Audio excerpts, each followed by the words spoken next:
Okay, lots to talk about, folks. I mean, for one thing, I dressed up for you guys. I hope somebody it's like picture day here at MCDM.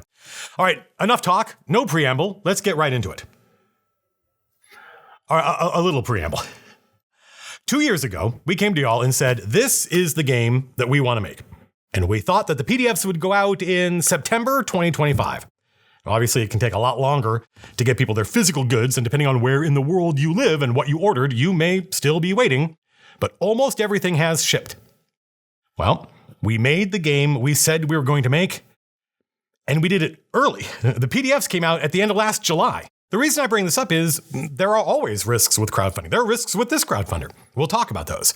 But we have learned a lot, and with Drawsteel, I think we did something incredible, and we did it on time. Whether or how much people like the result, well, that's down to the individual. But speaking for the MCDM team, I can safely say we did our best. Everyone worked incredibly hard, and it shows. And that is our promise to you. If you're one of these first who believe and you back this campaign, we are going to do our level best to make the coolest stuff we know how to make. That's the promise. The last campaign raised a lot more money than we asked for, and we put it all into the work and into new initiatives like our Drawsteel VTT, the Codex, which our patrons seem to really like. This crowdfunder is about the future of Drawsteel. Does it have a future? Well, that's what this crowdfunder will tell us. But we wanted to show you we are serious about this game, and not only Drawsteel the rules, but Drawsteel as a line of products. We want to show you that we are serious about supporting this game and stories at your table. If you're new to Drawsteel and all this stuff sounds super cool, you can get the core rules today. They will ship pretty quick. We also have a new shirt on the store, no spoilers. I can tell you, you could check the comments. Now is a great time to get into Drawsteel. All right, the future. Everybody watching this video can imagine all kinds of future Drawsteel products, some of which seem like no-brainers. A second Monsters book, a second Heroes book, dedicated setting products. Well, we want to do all those things too. And we had ideas for Drawsteel products that were really wild. Products we thought would bring in new Drawsteel players. But I made the decision for this first year of Drawsteel to make more new and useful things for our existing customers. If that pays off, then we can think about what would bring in new people. So this year we're focusing on new player options and new products that make the director's life easier. That means new ancestries, another class. It means a whole new core rulebook that we think of as a more useful alternative to a DM's guide. And it means adventures. We felt like we owed it to all the folks who just bought Drawsteel to make some really cool, fun, and useful adventures. Especially when a role-playing game is brand new, it's up to the developers to make the adventures that show everyone what is possible. We take that seriously.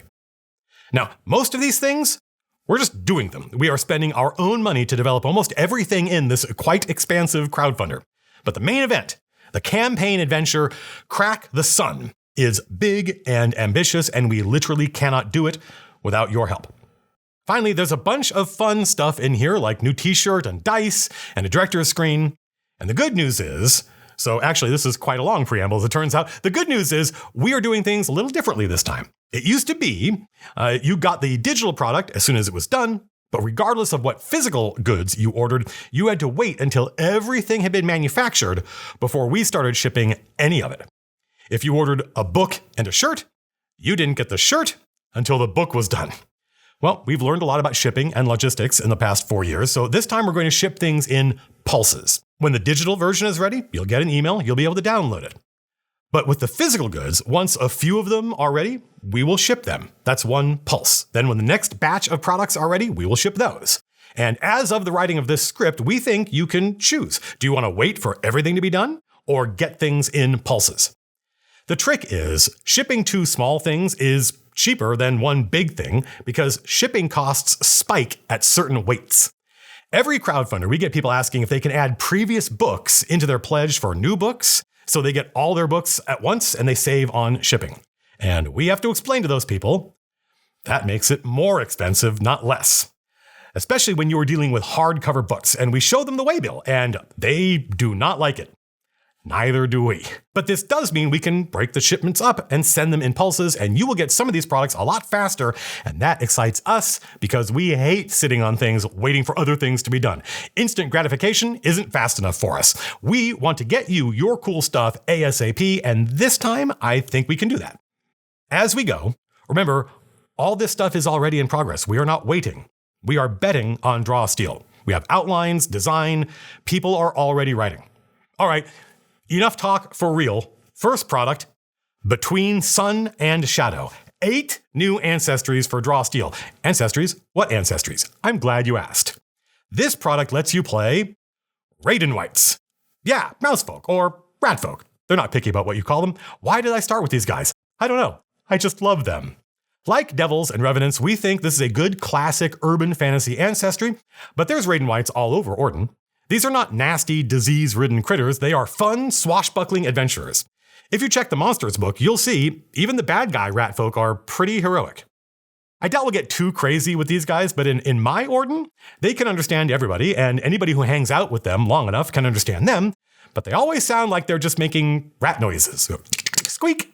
That's one of those things that works great in fiction with an author, but expecting people to play like that at the table is abuse. What these guys can do?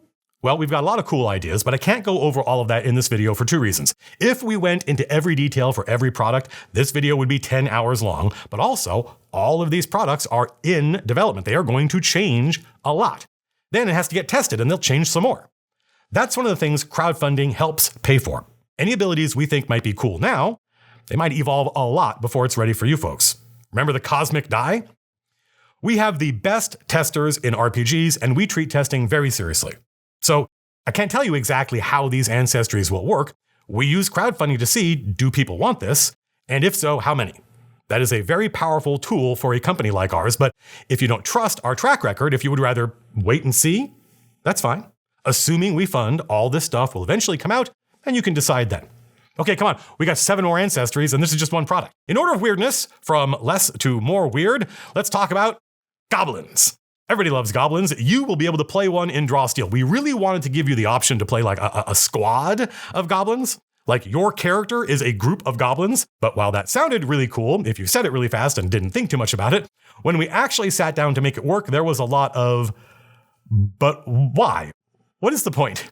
And we didn't have good answers. Without good answers to that question, there is no way to know what direction the design should go.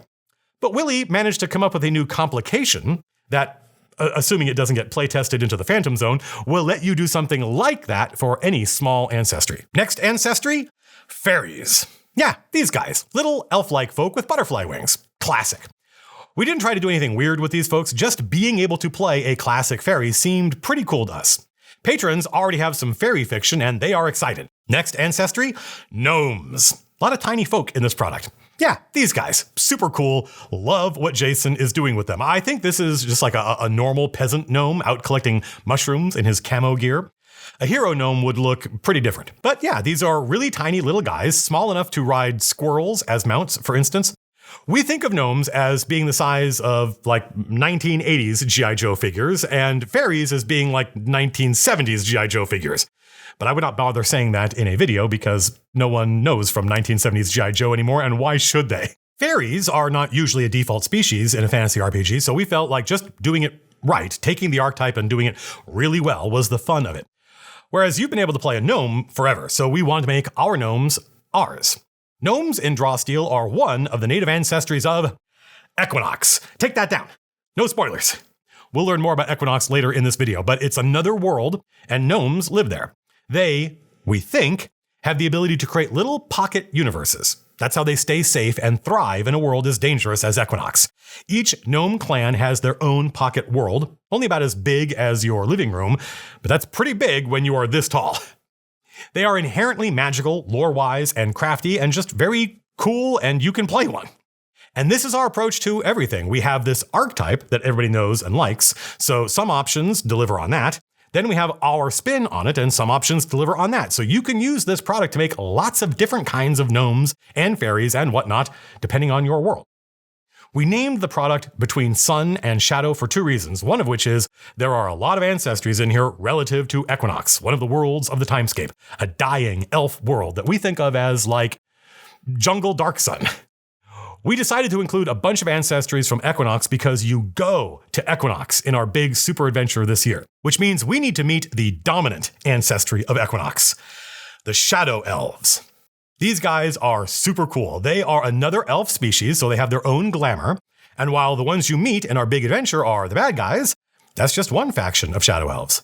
Shadow Elves think of themselves as the rulers of Equinox, but there is one place in that world of eternal twilight where the Shadow Elves have no sway.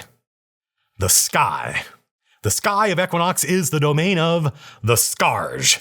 Yeah, dragonfly folk. Man, Jason killed it with these people. And these are normal human-sized people. They are the lords of the sky, our air superiority ancestry. Other ancestries can fly, sure. These guys are like jet fighters. They are the daring, chivalric knights of the sky. Okay, what else? Ratfolk, goblin, fairies, gnomes, shadow elves, dragonfly folk. Oh, finally, you will be able to play a ghoul.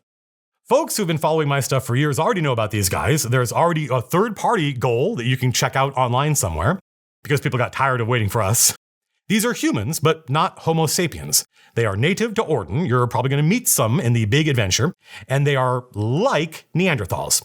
You probably already know this, but we live during a very weird time on this planet where there are humans, so that's a very tiny slice of the history of this planet, but there is only one species of human kicking around. For most of the history of our species, we shared this planet with lots of other human species. I love that. I think that stuff makes a fantasy world more interesting.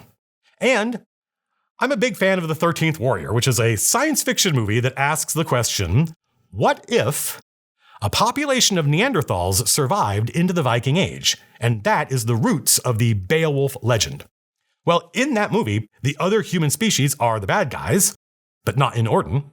The Ghoul are physically larger than humans, but still come in different shapes and colors depending on where in Orden they're from. Whereas Homo sapien humans can detect magic and resist chaos, these guys love chaos. They embrace it. Culturally, which means there's lots of exceptions, but culturally they tend to think of civilization as at best dumb and at worst like an existential threat.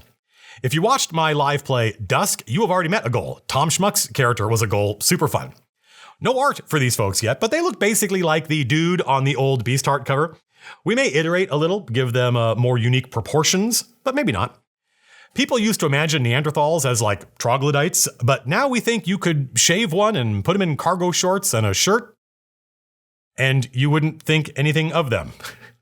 Unless you were an anthropologist. We'll see. Last new ancestry, this is the sun part of Between Sun and Shadow, the Heliox. This is just some early concept work, but the Heliox are the native denizens of the sun. That's right, in the timescape, the sun is just another world you can walk around on. But it's a glowing world, the blazing world. And these folks are in this product because you go there in one of the adventures we're going to talk about. These folks are elemental in essence, which means each of them, we think, goes through phases called aspects, one for each of the 7 elements.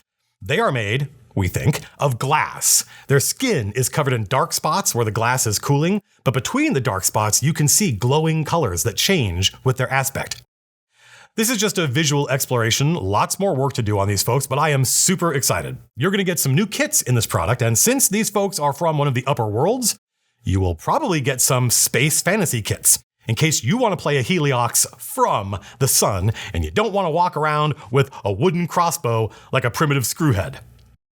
This book, Between Sun and Shadow, is going to be about 96 pages. We're still working on that as of the writing of this script, but by the time you're seeing the video, we will know more. Our goal is to give you more information about each of these species than you got about the 12 ancestries in the core books, because this is a dedicated ancestry book. So you're going to learn more about their history, culture, politics, religion. You're going to need some gods and saints or heroes or whatever they use. And we're going to write fiction for all of these. And new kits and titles and rewards. It's a whole thing. As I write this script, we have not finalized the prices of any of this stuff, but we are really close. The prices aren't a secret. They are on the backer kit page. But as of the writing of the video, we are still dialing that in. And this book will exist in PDF and print. It will be a short book, so it'll be perfect bound. And we've never shipped a softcover book before. That is a challenge. People will get upset at how much it costs to ship because shipping is insane now. We already subsidize shipping, but we can't make it free. And a softcover book is more likely to get damaged in transit, so we need to think about that. But it's as much about setting expectations here as it is about us being clever about packaging and shipping. When will this be done? When will any of these products be done? Good question. And right now, as of the writing of this script, we are not 100% certain. But we think all of these products will come out sometime in the next year, sometime during 2026, some of them relatively soon. We think of Between Sun and Shadow, obviously, as a player-facing product. There's a lot of received wisdom in this business right now about how only directors spend money, so we'll see if we've made something players vibe with. I come from a time where players spent lots of money, so we think it might be about making the right products. We'll see. Speaking of player options, you can get the second new class for Draw Steel. We released the Summoner a few weeks ago. Huge hit.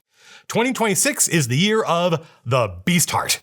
We already made this class for 5th edition, and we thought it might be in the core rules for Draw Steel. But the Beast Heart is about playing a pet class, which is a class that has a pet, not a class that is a pet. But pets work more like a monster than a hero, so we needed to know how monsters worked. So there's a Beast Heart on last year's shirt, but no Beast Heart in the core rules, which is good because this class is a beast. Yeah, it's a lot of pages because just like the Summoner has to include all of the unique things you can summon, the Beast Heart needs to have a lot of pet options in addition to everything else a class needs. So it's a good thing we didn't try to shove this into the core rules. The book would have undergone gravitational collapse. The Beast Heart is a class with a unique supernatural bond with a companion animal. There are 14 different companion creatures in here, each with their own advancement. They get better at every echelon. Some are mundane companions, like you might have a bear buddy, or a boar, or a big wolf, or a panther, classic, or a condor, or a big spider. Not that big, but like man-sized, that's plenty big. Or a dino. Everybody loves dinos. And there's a bunch of supernatural companions, like you might have a little mushroom buddy, a sporling, or a lightbender, yeah, or a hellhound, sure, or a drake, a little dragon pal, or an elemental spark, or a basilisk, classic, or a gelatinous ball. Because I said gelatinous cubes belong to that other game, but the team really wanted a slimy ooze for a pet, and they said, fine, then it's an orb. And I was like, okay, who am I to stand between a designer and their passion? 4 subclasses, new treasures, new perks. It's a lot. It's going to be like 60 pages probably. No print version, only digital for now. But if we ever do a Heroes 2 book, then the Beast Heart and the Summoner would probably be in there. So that's technically 2 new classes, the Beast Heart in this crowdfunder and the Summoner, except the Summoner's already out and you can just buy it now. The Beast Heart has already gone to testing. It will be done pretty soon, actually. Okay, that is the player side of things. 8 new ancestries, 2 new classes. One of them is already done and on the store. On to the new director options. The first is a new hardcover book we think of as the 3rd core rulebook. A big hardcover. Encounters. I love this cover. Encounters came about when we asked ourselves 2 years ago, is there going to be something like a DM's guide? Well, we didn't think so. For one thing, classically, the DM's guide is where magic items live. And we never liked that. We think players need to see the rewards so they can covet them and quest after them. So all the rewards are in the Heroes book. And advice, well, we put all the advice we had in the core rules. It is in line with the text because that's where we thought it belonged. But we all agreed the director already has enough work to do. There must be something we can do to make their lives easier. And that's where the Encounters book came from. This is not advice for building encounters. It is a book of actual finished encounters for your game. You can just drop in, 0 prep. In this book, there are 5 different sections. Delves, which are basically 3-room dungeons, not boss battles, just little bite-sized scenarios. There's 20 of them, 2 for each level of play. They are specifically for when you want to run tonight, but maybe you don't have anything prepped, and you're looking for something you can drop in without breaking the continuity of your game. Also very useful when the players go off in some random direction you didn't plan for, and you need something fun to run tonight to buy you time to flesh out more stuff later. The second section of this book, 21 new specific montage tests. A montage test is a powerful tool for taking some dramatic cinematic conflict that isn't about fighting monsters and letting your players play through it. Montage tests are already really popular. People are making up new ones all the time, sharing them online. But we wanted to save you some work, so we invented 20 new montage tests, each with unique, specific challenges. Each one is designed to be a specific test that you can use for some generic reason. So like trying to navigate through a swamp. We don't know why you need to get through a swamp. That's up to you. But here is a specific swamp with unique challenges you can use. Pre-made drop and play montages we think will not only be super useful for when you need something in emergency, they will also go a long way towards showing everybody how we imagine montages working. With this book, you can invent hundreds of new montage tests, just grabbing different challenges from different tests in the book. Then you get a whole other section of the book with 20 new negotiations for every level. Like montages, these are specific people for you to negotiate with, complete with unique motivations and pitfalls. I mean, they're not all unique, but you get the idea. We gave you specific people to negotiate with, but it's up to you why the heroes need to negotiate with them. So there's a specific captain of the guard. Why do you need to negotiate with this person? Well, I can think of lots of reasons. We want to talk to the Baron. We need information. We need help. By putting our effort into new specific negotiations and montage tests, but not assuming anything about why you might need to use them, I think we create some really flexible tools for you to use. Like montage tests, we think giving you a whole bunch of really high-quality negotiations will make it easier for everybody to use negotiations for any reason. They don't just make it easier for you to run your game, they make the actual rules more valuable. We also include a whole section on what we're calling heroic tests. There's over 50 skills in the core rules, and any test can have an easy, medium, or hard difficulty. So, what we've done is, we've gone through every skill and invented new, unique examples of all 3 difficulty levels for all 57 skills. So, like, climb. Super easy, everybody gets it. But what exactly is the difference between an easy and a medium climb check? Each of these difficulties have 3 different results. That's 9 results per skill. 3 results at 3 difficulties. Heroic tests give you specific outcomes for all of them. So we say, here's an example of an easy climb check, climbing a crumbling tower, and 3 specific results for that depending on how the player rolls, tier 1, tier 2, tier 3. And here's a medium climb check, and here's a hard climb check, climbing across the exterior hull of a flying ship as it plummets through the atmosphere. What's a tier 1 result on that? Well, I hope your character invented parachutes. Again, specific tests, specific results. We did all the work. Are there more than 3 scenarios in which you might need a climb check? Of course. But us doing this work means it'll be way easier for you to adapt your specific scenario. Finally, part 5, Dastards. This is like a little monster manual of new named variants of existing monsters, not bosses. These are not boss monsters. They are normal monsters based on stat blocks from the monster book, but these folks are specific named wankers with their own unique abilities. So like, sure, there's a goblin curse spitter in the monster book. Here's a unique goblin curse spitter with a name and unique abilities, even unique malice abilities. There's a ton of these guys in here across 10 levels. I think it's like 60 named meanies. Why did we do this? Well, because we thought it was cool. We want this stuff for our own game. It's just more fun to design an encounter when I can grab a unique named monster to fill a normal role. It makes the encounter more memorable. It's more fun to beat a named bad guy. But these aren't leaders or solos. They're not complicated to run. They're simple. That's what makes them fun. Want to see what we're talking about? You can download a preview packet of the Encounters book right now. It doesn't have the Dastards in it, but that's just because we didn't come up with the idea early enough for the preview packet. The preview packet lets you see what we mean when we talk about this stuff. Also, I think, we'll find out together, I think patrons can find the preview packet in the codex right now. Amazing. So 5 sections, each with tons of new options, all of it designed to make it easier and more fun to run Draw Steel. That's why we think of this as the 3rd core rulebook. We think the utility value of the Encounters book is off the charts. It's not the sexiest thing in this crowdfunder, but the point is, your game is what's sexy, your world, your adventure. So here's a ton of stuff to make it easier for you to concentrate on the fun. Okay, on to the big show. We talked about new player options, classes and ancestries, and a whole new core rulebook for directors. The last thing we feel like we needed to do to make it easier for you to run Drawsteel, but also show you how Drawsteel can be adventures. There are 4 new adventures in this crowdfunder, and keep in mind, we think everything in here will be done, at least the digital versions, sometime next year. So you're not going to have to wait that long to start using this stuff. I'm going to talk about what these adventures are about, but if you're a director, I want you to know we are going to do everything reasonable to make these adventures fun to run. You know that feeling you have when you get a lot of malice and you read what you can do with it, you just start cackling? We want to make whole adventures that feel like that when you read them. Fun to run, fun to play.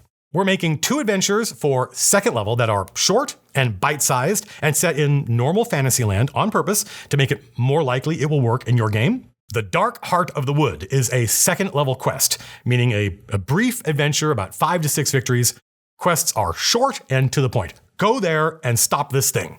In this case, the thing you're stopping is a unique named thorn dragon that is nesting over a local shrine to the green. Written by MCDM stalwart Sam Menel from an outline we all worked on together, Dark Heart of the Wood shows you a little about how we view the elements in Orden. The idea that there could be a shrine that caps some naturally occurring source of green.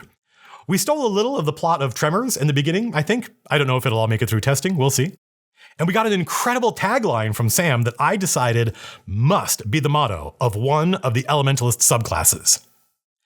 Every color is a shade of green. You know, a town, a dragon, kill the dragon, save the town, obvious, to the point, easy to prep, super fun. I think a good product line needs really short and punchy quests like this, along with other options, no spoilers. The second adventure, another 2nd level quest, short, 5 or 6 victories, The Red Road. This is a Knoll-focused adventure in which the heroes arrive expecting to find a small town, but the town has been completely obliterated. It is a smoking ruin. And you can see this trail, this bloody trail left behind by whoever killed all these people. And it's headed toward a densely populated elf forest. The town was obliterated by a horde of gnolls. You have to stop them before they wipe out the elves. The elves can help, but their leader does not like relying on adventurers. Or anyone, really. So there is some tension there. What happens next? Well, that depends on what your players do. This was actually inspired by the classic Star Trek episode, The Doomsday Machine, which we all watched on Twitch. Super fun. Okay, so those are 2 adventures we think are as cool as we could make them, but they are bite-sized and designed to fit into most fantasy campaigns. Maybe your world doesn't have a shrine to the green in it, but I bet it has shrines. Well, this next adventure is not generic fantasy. There is nothing generic about this next adventure. It's one of the things I am the most excited by, really excited to run. Hopefully you will all get to see that next year. Our new 3rd level adventure, and this is a whole level's worth of content, like 16 victories, The Condemned. This is an adventure unlike anything I have seen before, but to be fair, I have not seen everything, in which you make new characters just for this adventure. This adventure is not designed to work in continuity with your existing campaign. You make new characters, but not heroes. Anti-heroes, because your character is on death row. You are jailed within the Cauldron, a prison in the great city of Capital designed to house inmates with extraordinary abilities. Why are you in the Cauldron? That's up to you. Maybe you are framed. Maybe you're a political prisoner or a rebel leader. Maybe you are guilty as hell and you have no remorse. Maybe you're an unrepentant villain, a criminal mastermind. You are due to be hanged tomorrow, but you are taken out of your cell a day early, fitted with a collar that looks an awful lot like a war dog collar, and taken to meet a mysterious figure, not the warden, someone new. He offers you a deal. Undertake a top secret mission in exchange for your freedom, your record, even your identity deleted if that's what you want. The only catch? It's suicide. Misbehave, and you'll find out what those collars do. I am not going to spoil this mission for you, but it is very closely tied into both the world of Orden and the current metaplot. This'll help. There's a whole lot of war dogs in this adventure. Some crazy epic shit happens in this adventure way outside the scope of any classic fantasy nonsense. To me, this adventure feels modern and it shows off what Drawsteel can do. Can it run classic fantasy? We think so. Check out the Delian Tomb. The Red Road and the Dark Heart of the Wood are designed to be classic fantasy. But the Condemned is some high-octane draw steal nonsense. It's more like the Fall of Blackbottom, which, in case you missed it, is a new first-level adventure you can buy in the store right now. The Delian Tomb is a tutorial for people who know nothing about draw steal. The Fall of Blackbottom is a first-level adventure for folks who want to start a new game and they already know all about draw steal. So if you've played or even just read Fall of Blackbottom, you know how crazy it is. It's basically the adventure version of the beginning of my Chain of Acheron campaign. That's what the Condemned is like, but it is way crazier. Paul Hughes is the writer for this, and he took our pitch and plussed the hell out of it. He invented so much cool stuff for this adventure, I was blown away. He invented the cauldron. One of the first things that happens in the adventure is the director asks each of these antiheroes, what special precautions are installed in your cell to stop you from breaking out? Love it. It might be the beginning of a whole series. We think there's a huge opportunity here for adventures, and it's only just this one right now. This is an experiment, where we tell you who you're playing. Within reason. You can still make your own character for this, but it opens up a ton of really cool, dramatic adventure scenarios that just wouldn't make sense in continuity with a normal game. My friends and I often did this when we went to game conventions. Someone would cook up an adventure just for the show, usually something high level, and we would play new heroes just for that adventure. It was a blast. Sometimes we liked these new characters so much, we just kept playing them. I'll probably talk about the plot of The Condemned on stream during this crowdfunder, but I really don't want to spoil anything for the players. We have sold a lot of just the heroes books, which means there's a lot of players out there who aren't directors, and I want them to be able to watch this video and get excited without spoiling anything. Also, of course, we will include a bunch of pre-made anti-heroes for you for a couple of reasons. First, make it easier to just pick up and run. But also, some players don't know what an anti-hero is or how to make one. Pre-gens give them examples so they can go, oh, these guys, I get it. If this crowdfunder does well, you might even see the first draw steal novel? If so, it will be a novelization of The Condemned. But I would need to get Fighter done first, which is why I've been working really hard on my third novel this year. I really want to write a draw steal novel. All right, 3 adventures, that's a lot. But there's one more thing. The big thing, the reason we needed to go to crowdfunding, a hugely ambitious adventure that takes you across 5 levels, from the start of 3rd level all the way to the beginning of 8th level. Crack the Sun. Crack the Sun is a mega adventure in 5 acts, where each act is a whole adventure with a beginning, a middle, and an end. It is sort of our version of a certain classic 3rd edition adventure. This is a normal adventure for your existing campaign. It is set in Vasloria, our version of medieval Fantasyland. Let me pitch it to you. An army of hobgoblins is marching on the city of Dalrath. They have an alliance with the Shadow Elves of Equinox, and between the two of them, they intend to terraform Orden, making it inhospitable for humans to survive there. In the first act, no one knows any of this yet, but the people of the small town of Wend in the barony of Dalrath have gone missing. An entire town has disappeared. The Baron asks the heroes to investigate. They go to Wend, they learn some things, and they follow the villagers into the local forest where something extraordinary happens. Again, I'm not going to spoil it. I know that's weird. This is a crowdfunder and we're not telling you what happens in the product, but you know why. I want your players to be surprised. So what we did was we wrote a whole massive post on our Patreon months ago when we first started working on this, describing the whole campaign, all 5 acts. And we talked a lot about why we wanted to do this and our attitude and approach to adventure design. Well, we have opened that post so anybody can read it. If you want more info before you back, that post has all the info on Crack the Sun. You might not know this, but we brought like 16 adventure pitches to our patrons and let them vote. The most popular pitch was Crack the Sun. So let it not be said we do not listen to the community. You picked this adventure, so we are making it. Assuming this thing funds.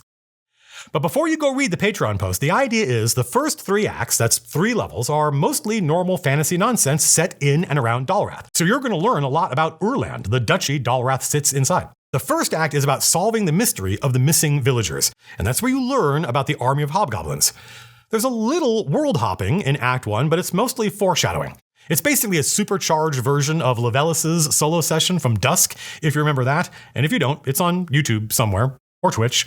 I think Dale's side of it is still on Twitch. Act 1 contains one of the craziest ideas I have ever seen in an adventure, and it might not work, but we're going to find out. Again, no spoilers. I know it's annoying, but you don't want your players hearing about this ahead of time. Trust me. Check out the Patreon post. The second act is classic MCDM adventure nonsense, very similar to the adventure in Kingdoms and Warfare, where the players ride all over Orland trying to recruit allies for the upcoming battle. It's all negotiation and troubleshooting, which means adventuring and trying to broker deals between a bunch of fractious factions. If you're someone eager for more lore, more setting nonsense, there's going to be a lot of that in these first 3 acts. The third act, the entire third act, 16 victories, is the Battle of Dalrath, where the armies of Bloodlord Varrox try to exterminate the city.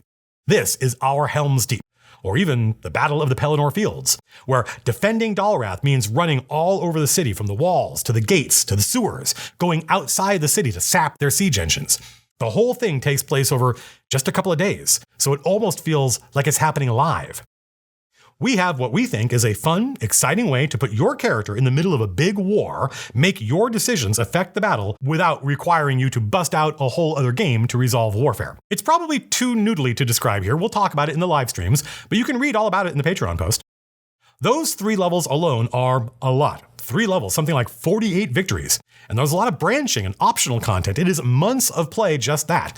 And it's all, or almost all, normal fantasy nonsense. We are already working on all this, by the way. Act 1 and Act 2 have been outlined and assigned to writers.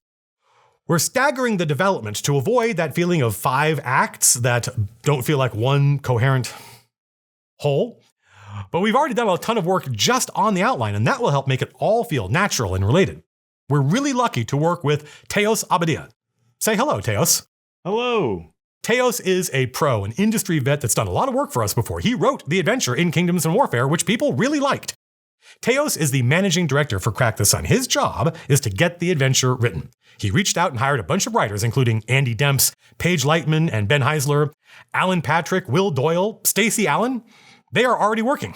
Act 4 is where things get really interesting because after you defeat the Hobgoblin army, you have to stop their allies, the Shadow Elves. And that means you need to go to Equinox. Yeah, look at that. That is a Stephen Oakley original design illustrated by Rodrigo Clark. This is a Gorhask. They're an intelligent species that occupy sort of the same niche as lizard folk. Equinox, also known as Dusk, is basically jungle dark sun. Elf jungle dark sun. It is a dying, feral world of perpetual twilight. Never noon, never midnight. It is ruled by the Twilight Celestials, elf demigods who created the Shadow Elves as their servitor species. One of the great Shadow Elf houses, the House Harkonnen of Shadow Elves, are trying to terraform Orden so they can colonize it and escape their dying realm.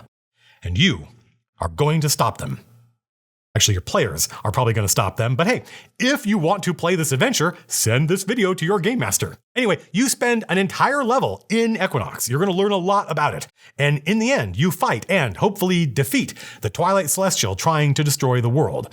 So you're going to fight a demigod. Sort of. You'll see. I'm not going to spoil Act 5 because it is incredible, but after you fight the Shadow Elves, you journey to another world. This one. You are going to the sun to stop the real villain of this adventure. In the timescape, the sun is just another world. This world, it's a glowing space fantasy world with its own culture and technology, and you are there to stop the cult of all worlds ending. If we can pull off even half of this, it is going to be extraordinary. Now, we've never done anything like this before. This is hugely experimental for us. We may find all kinds of problems with these ideas as the writers write and the testers test. But we will iron those problems out, even if it means cutting stuff that we thought would work, to make a fun, playable super adventure for you. So I can't promise any of these specific moments will work, but the high-level stuff, go places and fight people, that will absolutely work. Crack the Sun is the reason we are here today, folks. So let's talk about the physical goods, starting with Crack the Sun. There are several ways to get it. You can just get the digital version. We're also putting the whole thing into one hardcover book because that is a cheap way to get the whole thing in print. Then there's the box set, which we think is probably the ideal form factor. As you can see, look at this. This is just a mock-up.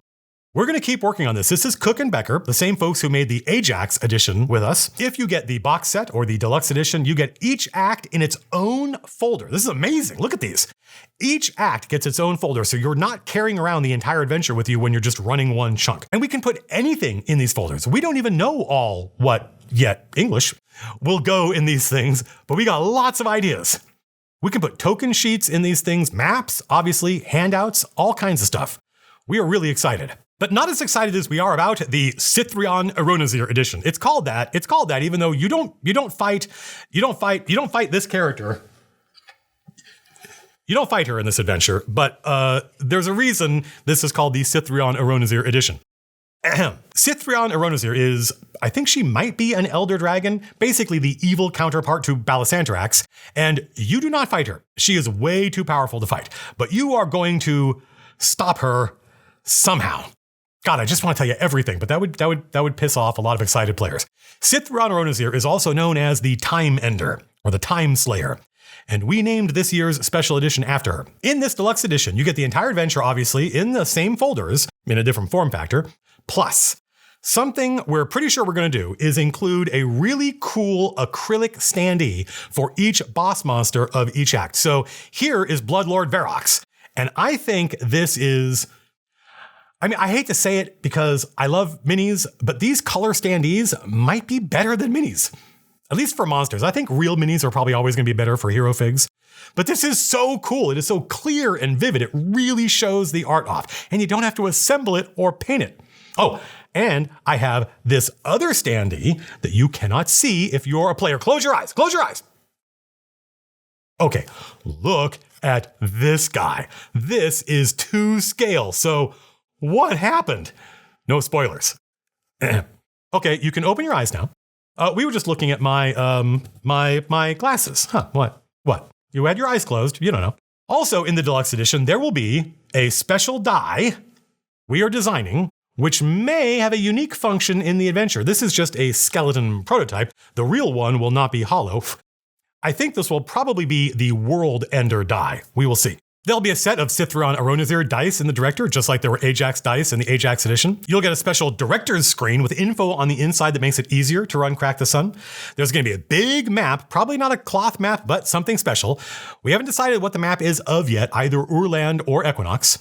Probably a surprise or two. If you got or saw the Ajax edition, you have some idea what kinds of things we sometimes slip in here. Depends on how much we raise. More money means we can get more frisky with this stuff. We don't really make a lot of money on these special editions. We spend the money we raise from the special editions on the special editions.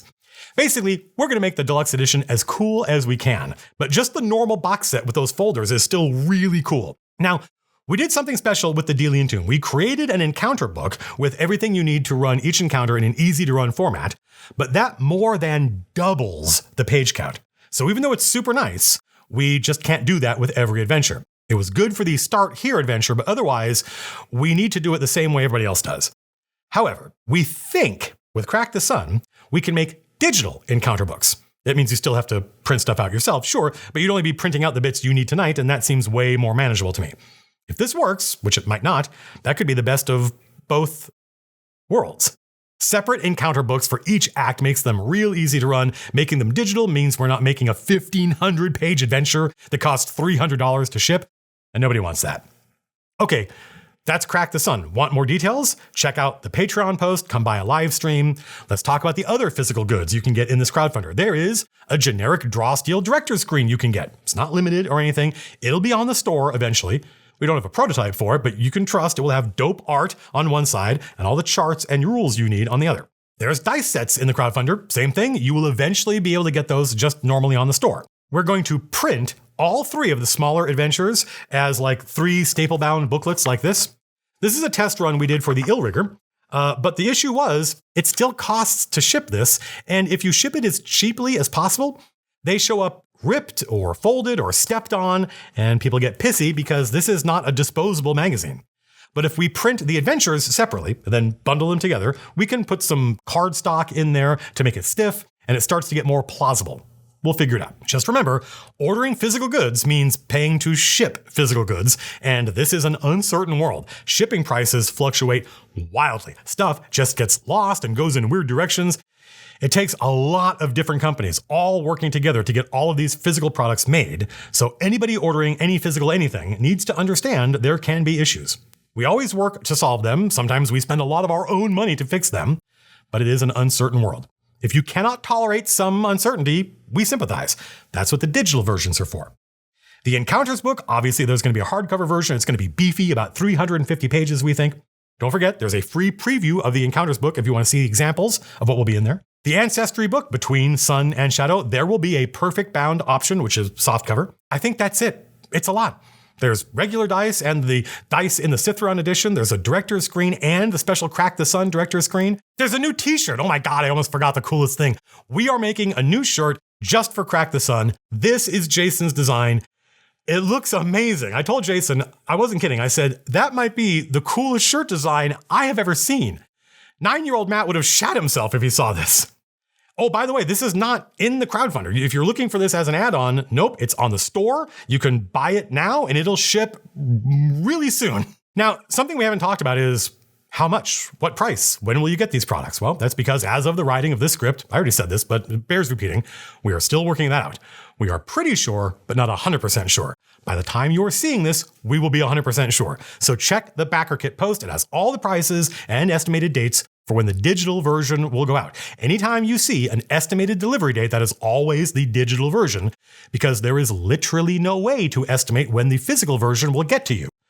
Amongst other things, we do not know where you live. The print versions of all this stuff is going to be expensive. The deluxe edition will be really expensive. Some folks are still waiting for their Ajax editions.